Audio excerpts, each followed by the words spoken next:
I wanted to be at Texas State. I chose to be at Texas State. I'm from Texas. That was important to me. I always knew if the right guy got this job, you better watch out. You better watch out. This is Win Now or Get Bent, episode 173. If you don't already know, I'm Kev Chardello, coming to you on Monday, October 7th, and the Bobcats are back in the win column. 38-17 win over the Troy Trojans at Troy last Thursday night. First win over the Troy Trojans in the Sun Belt. First win over Troy since 1997. They were 0 for 9 against the Trojans in the Sun Belt. No more. Nice to get that 0 for out the window. Another monkey off the Texas State Bobcats back. A little bit of a revenge tour season. May have another one coming up this week. On this episode, we're going to talk a little bit of conference realignment. Just a little bit. Maybe one last update for a while. Hopefully so. We'll see. And then we'll do a game recap of that win over Troy. We'll talk a little bit Arkansas State. Hate week. Let the bad blood flow for this hate week. Before we get there, this episode is brought to you by First Lockhart National Bank. As the largest financial institution headquartered in Caldwell County, First Lockhart National Bank expanded to San Marcos in 2018 and opened a state-of-the-art branch on Hunter Road in 2020. For the past 6 years, FLNB has provided a wide range of financial services that have significantly improved the quality of life for the San Marcos community and beyond. Whether you need personal or business checking accounts, business loans, or home mortgages, they've got you covered. Plus, they offer innovative services like video banking, business banking, and a top-of-the-line mobile banking app. FLNB is also a huge supporter of Texas State football, standing out as one of the largest initial investors in NIL deals for Bobcats players. Be sure to follow them on Twitter, X, at First Lockhart, and on Instagram, at First Lockhart. Shout out to my guy, Gil Hodges, Senior Vice President at FLNB in MLS number 2475765, a proud Texas State grad and a diehard Bobcats fan. We are thrilled to be partnering with Gil and FLNB all season long. You can find them at 2507 Hunter Road. That's 2507 Hunter Road. Can't miss it. They got Texas State stuff all over the front. Or you can give them a call at 512-504-7422. That's 512-504-7422. First Lockhart National Bank, member FDIC, equal housing lender. Terms and conditions may vary. Hey, Bobcat Nation. Looking for your next real estate move? McNabb and Company Real Estate Services has been proudly Bobcat owned and operated for over 15 years. They are your go-to team for buying, selling, investing, and managing properties and everything in between. Whether you're a fan or an alum, they've got the local expertise and full service support you need. Call them today at 512-667-9129. Again, that's 512-667-9129, or visit them at mcnabbandco.com. That's MCNABB, mcnabbandco.com. McNabb and Company, where Bobcats find their home. Give them a follow on Instagram, Facebook, and X at McNabb and Co. Thank you to Monica McNabb, a day one Bobcat supporter. Now she's partnering with us this season. Check them out, mcnabbandco.com. That's MCNABB, mcnabbandco.com. All right, just two at the top. So let's get to these Bobcats. Like I said, a little bit of conference realignment talk real fast. Since the last episode, it came out that the Mountain West did officially offer Texas State a spot in that conference. Now, we've talked a lot about all that's going on, all these moving parts. The Mountain West was a part of it, along with the Pac-12 and the American Athletic Conference. All of those, the Mountain West is the one with the official offer to Texas State. There were even reports saying the Bobcats were 90% of the way done with that deal, which seemed like it was a foregone conclusion. Okay, 90%. It seems like it's going to be done any moment now. But Lee Corso, not so fast. They didn't get the deal done. Bobcats turned it down. They even put out a statement recommitting to the Sun Belt, saying they're going to stay put in the Sun Belt. Although there's speculation from a lot of reporters. That it is speculation, but a lot of it is informed speculation. People more in the know than myself on this situation, where they're saying that Texas State they were very interested in the Pac-12. It's something that they very much wanted. They were propping themselves up to get in there. We talked about the Texas State president, Dr. Kelly Damphus, how he was putting up a social media a push on social media showcasing a lot of great things about the university, leaving little hints about ducks constantly paddling their feet underneath the surface when they look so calm above the water. But there's a lot going on underneath the surface, giving little hints with it that maybe they're doing stuff in the background. We saw the Texas State flag at game day standing next to the Washington State and the Oregon State flags at game day. That seemed like a calculated move to get a little closer to the Pac-12. Bobcats were very interested. It wasn't fully reciprocated by by the Pac-12. Bobcats were interested in the Pac-12, but it wasn't reciprocated by the conference itself. Not fully, at least. There was interest, but not a full offer. Now they have to offer somebody. They have to grow. The Pac-12 does. In order to remain in an FBS conference, there has to be that minimum requirement of 8 teams. And so they have to get this, and they're going to have to do something. There's a lot of talk. Maybe Sacramento State seems like they raised a lot of money, NIL money. Apparently, they have 35 million committed to a collective. It's called Sac State or Sac 12, I believe is what it's called, to get Sac State to the Pac 12. It's a committee that they have raised a bunch of money, so they might be in the mix. It's who knows about those American athletic teams, although they recommitted. We're talking about Memphis, Tulane, UCF, and UTSA. Although there's some, speculation there that maybe they weren't offered. If they're waiting for that TV deal because that's the biggest reason why they recommitted to the American Athletic Conference and didn't go to the Pac-12 is these exit fees for the American Athletic Conference. And if they wait when their TV deal is up to be renegotiated in 2026, that it could possibly be lesser. The longer they wait, the less those exit fees go. So that's still a possibility. Who knows what's going on with the American Conference in that situation.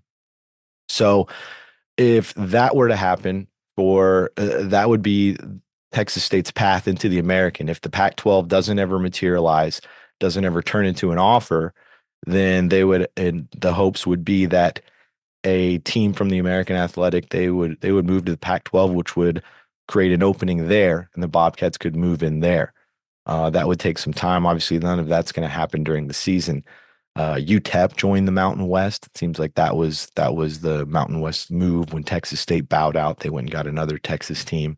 I saw some people saying, "Oh, well, that there's a Texas team in the Mountain West. Why wouldn't the Bobcats want to join?" Well, I think the Raging Cajuns are closer than El Paso is to San Marcos. El Paso's really far away. It's still like a different time zone and everything. So not necessarily the greatest neighbor. Texas is a big state, even though it's an in-state team. It's still really far away. And the Mountain West, it is more money. The Bobcats are making around 2 million. Although I saw the number 2.5 million also floated around for Sunbelt TV money deals. It's weird that we can't hammer down a concrete number on exactly how much the Bobcats are making. But it would be around 2 million in the Sun Belt. If they were to go to the Mountain West, it'd be around 4 million. And it's not set in stone for years to come. Their TV deal's up in a couple years as well, while the Sun Belt's isn't up until 2031, I believe is the year. It's in the 2030s. So it's a lot. At least they have that stability with the Sun Belt where that TV deal is in place when you don't really know what's going on with the Mountain West. So it seemed like I said it on the last pod. It would have been a move just to make a move to go to the Mountain West, and they didn't necessarily need to do that to make a move when you're in a pretty stable conference already. If something opens up in the Pac-12, or if the Pac-12 takes on some American teams, American athletic teams, and something opens up there, then you can take those moves. But I think the best move is what they're doing right now, is sitting back and waiting for more of these pieces to fall into place before it's all said and done, and you make the wrong move, and then all of a sudden you're in the Mountain West. You're like Western Kentucky when Western Kentucky left the Sun Belt for Conference USA. Seemed to them at the time, it felt like they were elevating. Not the case anymore. In fact, that's one of the number one candidates for the Sun Belt Conference is Western Kentucky to come back if the Bobcats were to leave, but not leaving as of yet. So stay tuned for that. Hopefully we can get to that in the off season, and we can just focus on games, because that's what we're doing right now. We're in the season, but we will keep you updated as things materialize with that. It's a fluid situation. We'll help you get a handle on it with some updates. But for now, nothing to update. Bobcats turned down the Mountain West. Could be waiting for the Pac-12. could be waiting for the American Athletic Conference, but they are in the Sun Belt Conference. So there you go. Great move by Texas State. Honestly, do not jump into the Mountain West. The ball is 1,000% in Pac-12's hands, though. It seems they are. If they wanted Texas State, I feel like they could have Texas State. But let's get to this Troy win recap. Nice win for the Bobcats. They didn't fill up on bread. As we were going back to the analogy from the last episode, they didn't fill up on bread. They were able to feast all night. They enjoyed their meal. They were able to have dessert after the game. It was great stuff. It was a great bounce back by coaches and the players. You know, it was pretty hard on both. I feel like it was harder more on coaches. They cleaned up a lot of the issues that we had in the last episode after that last Sam Houston State game. They looked terrific. We'll get to all of that, all of the specifics. Let's go through the scoring really quick though, and then we'll get to what I liked about the game, a little more about some of the stats, a little bit about what I didn't like. But for the most part, I was pretty satisfied with what I saw. It wasn't flawless, but never is flawless. But let's get to scoring in this game. First quarter, Ish Mahdi gets a 1-yard touchdown, caps a 7-play, 66-yard drive, 7-0. Do what the Bobcats do, punch them in the mouth early. And they jumped out to that lead. And then they added to that lead in that first quarter. The first quarter is the Bobcats quarter. They love that first quarter. Jaden Williams, 10-yard touchdown pass. That capped an 8-play drive. Jaden Williams just cooking the last few games. We'll go through his stats here in a second. That's 14-0 lead for the Bobcats going into the second quarter. Troy is able to catch up a little bit with a touchdown pass to Mojo Dortch. Love that name, Mojo Dortch. That's why I wanted to say his name. But 14-7 with 10:52 left in the second quarter. About a minute and 52 after that in gameplay, Bobcats score pretty quick. Cole Wilson touchdown pass, wide open as you could get. I've said some things about Jordan McLeod's deep ball. He was on point with that one. He hit him in stride. And Cole Wilson got a lot of separation. Great game for Cole Wilson after the muff punt fiasco in the last game. Despite that, touchdowns, back-to-back games for Cole Wilson. So it's 21-7, 9 minutes left in the second quarter. Troy gets a field goal, 42-yard field goal from Scott Renfro with 3:17 left in the second quarter. Made it a 21-10 game. Once again, though, the Bobcats get the ball back. Quick drive, 5 plays, 75 yards in a minute and 15 seconds. Ends on a 28-yard touchdown pass to Joey Hobart. Of course, the man himself. 28-10 Bobcat lead at the break. Great lead at halftime, but as all of you were watching that game, you're uneasy at halftime. Even if it is a lead, even if it's 28-10, you're uneasy because it's been a Dr. Jekyll and Mr. Hyde situation between the first half and the second half for Texas State. But they were able to remain Dr. Jekyll. Is he the good one? Mr. Hyde's the bad one, right? It's been a long time since I read that one. Yeah, they remain Dr. Jekyll in the second half. Third quarter, Mason Shipley, 53-yard field goal. He's just ice cold, especially after missing that kick, 36-yarder last week. Could have given the Bobcats a bigger cushion, a 5-point lead instead of a 2-point lead in that situation. Although the way Sam Houston was driving in that last drive in that game, who knows, they may have been able to punch it in if they had really put their mind to it on that one. But Mason Shipley able to shake that one off. 60-yarder last week as well. It's a 53-yarder. That's the third longest in his career. Now he's a 60-yarder, a 54-yarder, and a 53-yarder. It was great. We got to talk to him at the press conference last Tuesday. They brought players out, and Lincoln Perry was one, and Mason Shipley was the other. And, we even asked him about the missed field goal, and he's a cool customer, and that's what you want to see. You want to see somebody with that mentality that they're able to bounce back from something like that and won't hang over them all season. And obviously not. Very next game, 53-yarder. Gave the Bobcats a 31-10 lead with 9:47 left in the third quarter.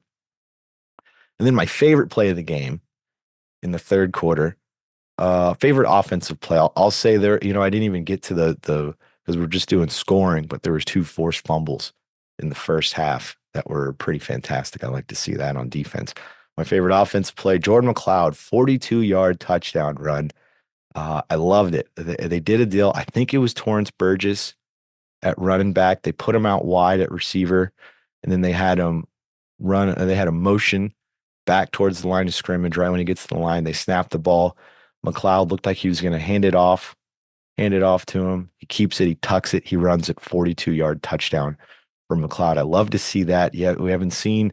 I don't know if it was an option, if it was a QB read scenario where he could have handed it off to Burgess, or if it was designed just to fake it and take off. Either way, haven't seen a ton of those specific designed runs for McLeod.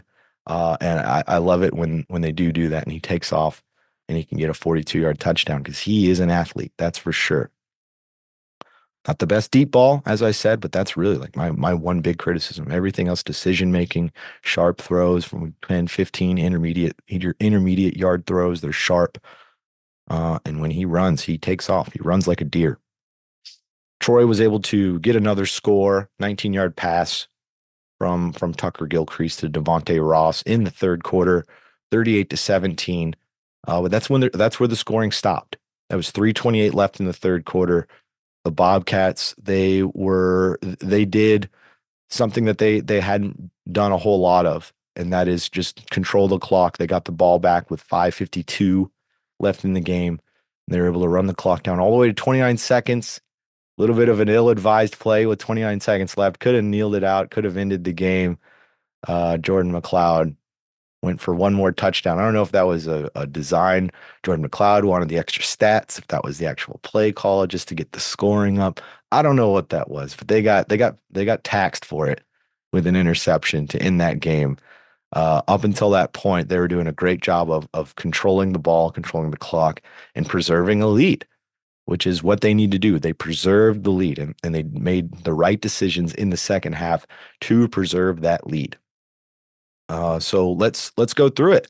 There's a lot more to talk about that I liked than I didn't like. Last episode, I felt like it was a pretty negative episode. It was a pretty negative outcome in that game for the Texas State side, and so it wasn't a very positive analysis. My analysis here is real positive. There are some negatives, but for the most part, positives. And the number one positive I had was a clean bounce back. We talked about the penalties. The Lamar game, they had 16. They had 8 against Arizona State. They had 11 against Sam Houston. And they really needed to clean up that discipline because they were just giving away yards to the other team. They were prolonging drives that were in the process of being shut down, allowing the teams to score more points. But this game, 3 penalties for 35 yards. All of those penalties were in the third quarter. All of them. So that means they went 3 or 4 quarters without a penalty in this game, which is one of the cleanest games I've seen in the GJ Kinney era. And I know they took that personally after that Sam Houston game. They took it personal that loss, and it showed itself. It showed itself in discipline in this one. So yeah, just 3 penalties, 35 yards. One of those was a roughing the passer on Bryce Bass. I think I incorrectly tweeted that it was Stephen Parker on that roughing the passer. Going back and looking at the game notes, it was actually Bryce Bass. That's my fault. And that one, for attributing that one to Stephen Parker, because it was on Bryce Bass. There was a roughing the passer. It's questionable. I feel like 10 years ago wouldn't have even been a thought. It was just, that's just the play. He's running after the quarterback, gets the ball out, contact made right then. Wasn't targeting or helmet to helmet or anything like that. He wasn't ejected, just 15-yard roughing the passer. And I thought it was ticky-tacky.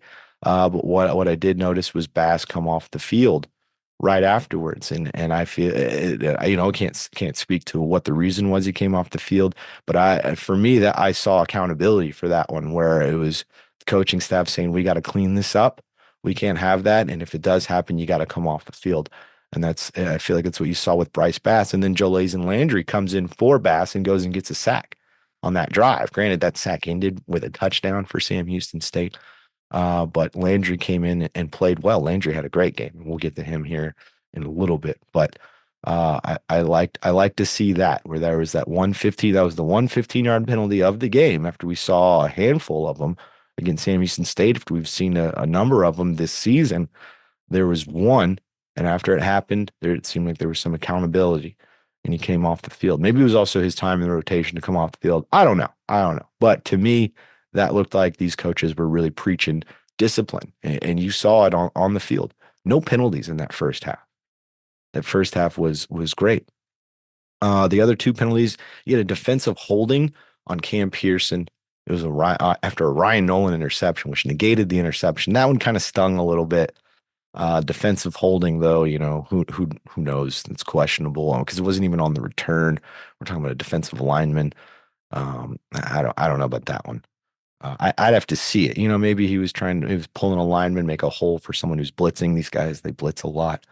So who knows? Who knows what was happening with that situation? And then there was a holding penalty on Talik Lockett on offense. So just two on the defense. If the defense had been penalized quite a bit this season, just two on the defense, those two penalties, and then the hold on Talik Lockett.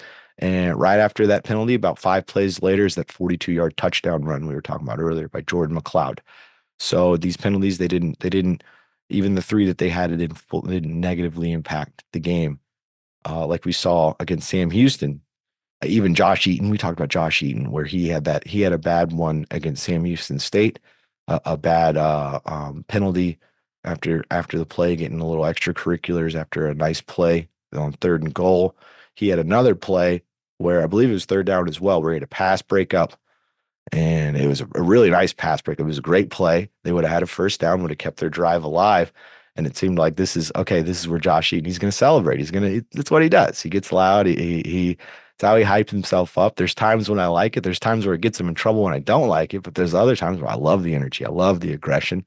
And I was looking at Josh Eaton after that one, and he's doing a little bit of a skip back to the sideline, and he has his hands behind his back. He's like holding his hands there as if he's holding himself back from celebrating.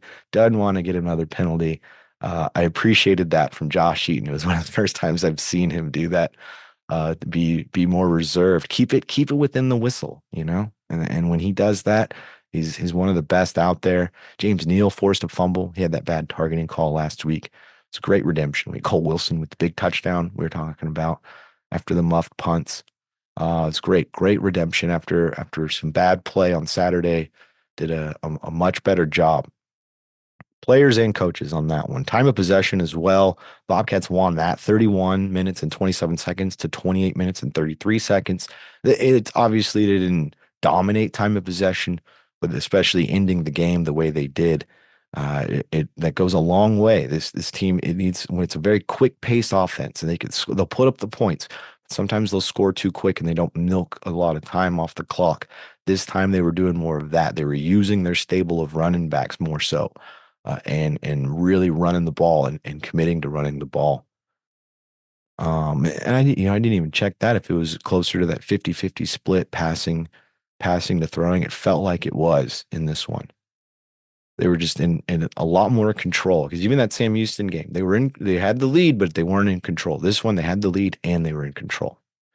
They went 0 for 0 on 4th down, which seems like an odd positive to have, but it was a great positive because it was the decisions they made. It was the plays that they didn't go for, going 0 for 0, especially when you have a lead. You don't need to go for it on 4th down. We saw those two really bad ones against Sam Houston State when Perry was stuffed on those 4th-and-1s, where they had a lead, and then at one of those they were deep in their own territory trying to go for it when it wasn't necessary. You could have just punted it away. There was a time here where it was up in the air. I was like, oh, they might go for it here, and they brought out the punt team, and Lars Rao got absolutely creamed on that punt. Forgot to check if that was his first career punt attempt, but absolutely brutal, roughing the kicker. He wasn't hurt or anything, which guy just ran right into him, and it made it a 1st down, and that drive stayed alive, and they scored a touchdown on that. So making the right, safe decision ended up leading to points. You let the other team beat themselves. You let the other team shoot themselves in the foot. You're the one who doesn't do it.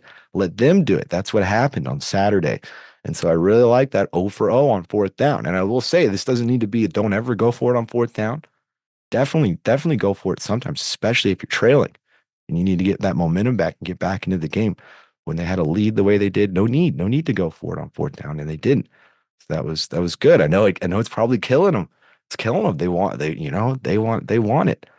We talked about that pass with 29 seconds left in the game. I know it's killing them trying to run that clock down. It's not what they do, but it's going to win them games.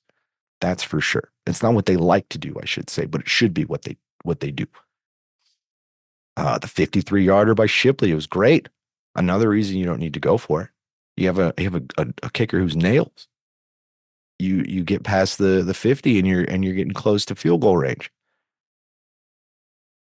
Shipley, great kick, great stuff from Shipley. Sacks, they're leading the nation in sacks. They should tied for the nation lead with Boise State 21 through 5 games. There are teams that have more that have played 6 games. Well, with 5 games, those are the two leaders with 21, 9 sacks the last 2 games with no Ben Bell in either of those games. Stephen Parker had 2.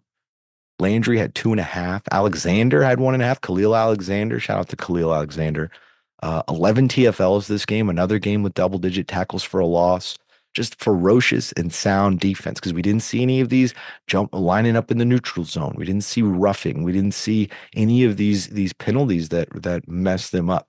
This was dominant and it was sound and it was mean. It was great stuff. I feel like it's every single game I see the opponents, at least 1 or 2 opponent offensive linemen on the ground having to come out, at least for a little bit.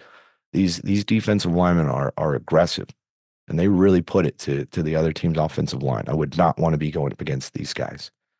Rushing in the game, dominated on both sides of the rushing. We'll talk defense first because we're already on sacks, but defense, what would they hold them to? 63 yards on 33 carries, 7 different Troy rushers, including the 2 running backs they played, 7 different rushers, 1.9 yards per carry, 63 yards. After letting almost 300 go against Sam Houston, I believe Sam Houston gained more yards than the first 3 games combined. Three opponents Sam Houston gained, and they got back on the track of stuffing the run. 1.9 per carry, which they really needed to lean on the run when they were having issues with the quarterback. Goose Crowder wasn't playing for them at quarterback. So they really need to lean on the run, and the Bobcats did not let them do that. But even Texas State, 215 yards rushing on 4 carries.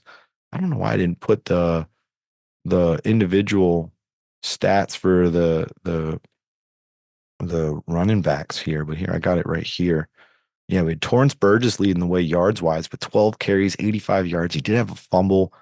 That wasn't fantastic. Burgess did have a fumble and he got pulled. Deion Hankins went in for him, but Burgess 12 carries, 85 yards. You had McLeod who had 7 carries for 72 yards for McLeod, which was love seeing that. I like seeing him get closer to 10, maybe not all the way 10 carries, but 7 seemed like a really good sweet spot. If you can get 72 yards running from your quarterback, it's great. 12 carries for Mahdi, but only 36 yards there, 3.0 per carry. He did have that touchdown, but it hadn't quite been there running the game since he had that first game with, I think it was 28 carries, a lot of carries that took him to get to 150 yards or 158, whatever that was against Lamar, but hadn't been there since. And then Deion Hankins, as I was saying, it seemed like, I can't speak to this for sure, but Burgess after the fumble, Hankins went in there for him. And Hankins is a big guy. We saw him, was it maybe the Lamar game or UTSA game? You see him get out there. It's a big running back. You see him again against Troy, and you're like, that's your short yardage back. Like when they did those 4th and 1s against Sam Houston, and it was Perry. Perry's a terrific running back. Love it when he gets carries. Love it when he's a great pass catcher as well. I just think those short yardage plays, that seems more like Deion Hankins. That guy's a tank. That's that like Jamel Jeter role that they had last season at the running back spot. But they used after recruiting a handful of 3 running backs in the offseason, getting some transfer running backs, returning Mahdi, returning Perry. This is one of the first games where we saw it get more than just the 2 initial running backs, where we saw it get all the way to 4 with this. So they have a great stable of running backs. Seeing them unleash it, help them control the clock, help them control that game. And even if you're having issues running the ball with running back like they were with Monty, put Burgess in there. Boom, Burgess starts getting some yards. He fumbles, you got Hankins in there. You got a bigger guy. Use this stable of running backs. Because going into the season, talking about the offense and the defense, I was saying the deepest part of the defense is that defensive line. Still believe that. I mean, that's been proven. And I thought the deepest one on offense was running back, and we haven't really seen them use those running backs a ton. Just for lack of use, it hadn't been the running backs who were the deepest. It's actually been the receivers. And now I say that even though we hadn't seen much beyond the 4 starters that they pull out there, Joey Hobart, Jaden Williams, Cole Wilson, and Chris Don Jr. Outside of those 4, I haven't seen a whole lot. Bo Sparks, a little bit of Bo Sparks. Saw Drew Donnelly get into the game. Almost forgot about him. He's a super fast guy. Might be the fastest guy on the team. Still just kind of waiting on the bench there. But they have their starting receivers are studs. They have some really good starting receivers. And even though we're not talking about depth behind the starters, we're talking about one of the deepest teams, deepest positions. I'd say that because there's four of them on all four of those starters, I feel like they could be the wide receiver one on a lot of teams. This past game, he had Cole Wilson, 4 catches, 77 yards and a touchdown. Jaden Williams, 5 catches, 73 yards and a touchdown. Joey Hobart, 6 catches, 45 yards and a touchdown. Bo Sparks, 3 catches, 25 yards. Don, 1 catch for 15. That was one of the first games where he didn't do a whole lot, but other guys were doing stuff. I mean, McLeod hitting 3 different guys for touchdowns on that one.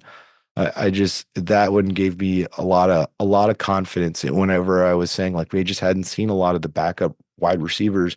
I kind of get it. I understand they're pretty pretty solid with those four starters. Then Bo Sparks coming in off the bench. I feel like they have some other good receivers deep in the rotation, but kind of I understand why we haven't really seen them. And then we'll end the good stuff with McLeod, Jordan McLeod, 20 for 29, 252 yards, 3 touchdowns, 2 interceptions. The 2 interceptions just kill me on that one. We'll talk about those. 72 yards and to score rushing as well. So let's go to his season stats. I don't know. I didn't put his season stats, but I know I can find our guy Jordan McLeod pretty quickly when it comes to season stats. Here we go. 1,393 yards passing, 15 touchdowns to 5 interceptions. Give me that completion percentage. What do we got? Completion percentage 69.2%. Still on 169 passes on the season. He is 69.2% completion. He's playing fantastic. I love his decision making. I love his arm on the intermediary to short throws are on point. I love the way he runs. It's the one thing is the deep ball that isn't quite there for me. And and maybe his size as well too. If I really think about it, he's not the biggest quarterback, and that really hadn't creeped up until this past game with that first interception he threw. More plays across the middle too, by the way, which I really appreciated seeing some of that, them work in the middle. But then on this play, I was like, oh, okay, maybe I'm starting to see a more clear picture why they don't go over the middle. He's not the biggest quarterback, and he does have really big offensive linemen. And there was a play, he goes to throw the ball kind of over the middle. I don't know which offensive lineman's helmet it bounced off of, but it bounced off of one of theirs. Ball goes up in the air, intercepted. It's hard to hang that one completely on McLeod, although he is the one who threw the ball and hit the helmet. So even though it is a tipped pass, it is still on him. That's a spot where his size it crept up and it was like, okay, it is a bit of an issue. And so maybe why they don't go across the middle is for that reason. A man who knows his limits has none. So if that's your limitations right there, then avoid it. So that I can understand a little bit. And same with the deep ball. Although keep hitting the deep ball, it keeps that defense honest. And then every now and then you get a Cole Wilson play. We've had some Jaden Williams stuff too during this season. So I don't mean to completely. And again, I've brought this up before. That could be a timing issue, a chemistry issue. I don't think he necessarily has a weak arm, but we'll see as it goes on. But Jordan McLeod, what a terrific player. He's been awesome to watch. And I love the situations they've been putting him in. Let's get to the bad stuff real quick. It's not a lot, so we'll do this real quick, and then we'll wrap this bad boy up. But that last second pick was really silly. They're an aggressive bunch, and they wanna light up the scoreboard. They want to score a ton of points. They said it coming in. We're here to light up the scoreboard. They really want to bump up that electricity bill for the stadiums that they play in by constantly scoring. That was one I hadn't seen that before. The one example that popped into my head was an opponent for Texas State when they played BYU. I think it was that 2020 season, and BYU was up I don't even know what the score was, 40 to something. In the fourth quarter, they line up for a punt, and the punter takes the snap and runs with the ball and picks up a first down. It's a fake punt up by 30 points or whatever they were up by. That was the one time where it was like, what was that? What are they doing? I hadn't seen it for the Bobcats version of it, like what happened on Saturday. So I don't know. I don't know what was going on with that situation. They were so close. They were so close to not letting that creep in. They went 59 minutes and 31 seconds of that game before they let that creep up into the game, and they got taxed with an interception. That's what happens. But yeah, didn't love that one. The Burgess fumbled, didn't love that either. Don't love fumbles, turnovers. I guess that's the real main gripe from this game, or turnovers. But I mean, it's gonna happen. You can't be like, don't. It's unacceptable to ever turn the ball over. Like you have to. It's if you're going for a big play, sometimes you're gonna get turnovers. But those ones could have been avoided in that game. But all in all, I was really impressed with what I saw. And this team, I wasn't surprised with what I saw. I was really impressed with what I saw. I was relieved after seeing what I saw against Sam Houston State to see this team bounce back because, uh, and I don't mean to be hyperbolous. And I don't think I am, especially 5 games into the season. We're about to get to six. Top to bottom, pound for pound, this is the most talented team I've covered at Texas State. The depth of this team. They've got a great player at quarterback. They have an amazing kicker. They're deep everywhere, all across the board. This is a deep team, and it's not just starters. It's the backups, and it's the backups. That's what I mean, like top to bottom, because there's been some talented teams. That 2014 team was really talented, but it was pretty starter heavy. This is a team where it has the depth to truly compete, to truly do something great, and possibly win conference. And the only thing that's going to stop them is themselves with a lack of discipline. You saw it against Sam Houston State, and you see what happens when they can clean it up. They may want to win more than 38-17. They want to put up 50 points. They want to put up a lot of points and really, really blow this game out. But that was a great team win. 38-17. You jumped out in front. You took the lead. You never even let them get close to regaining the lead, and handled it, controlled that game. And if this team can play sound and discipline and pair it with the talent that they have, greatness is on the horizon for them. If they can continue to do that, continue to do what they get against Troy, maybe a little boring for them. They may want to have a little more fun doing some of the stuff out there, but when they are sound, it's a beautiful thing to watch because they are talented. The only thing that's going to beat them is themselves this whole season. I think going into that game, my wife was like, what's going to make you happy? What do you think is going to happen in this game? And I said, a 20-point win. That's what I think is going to happen. And I think that's what they need. And they did. They got a 21-point win. That's what it needed, that to get back on track, to show themselves that they can do that they can have a truly disciplined game like that and go on the road and come out with a win. Because they have a lot of opponents, and we talked about how easy their schedule is. The Sun Belt schedule, it's not so easy anymore. ULM's out here beating JMU.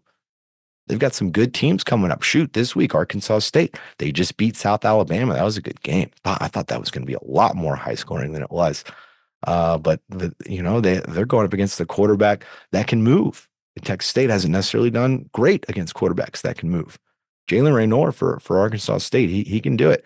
And he showed a lot in that game. Ran that 2-minute offense to a T to get him in position.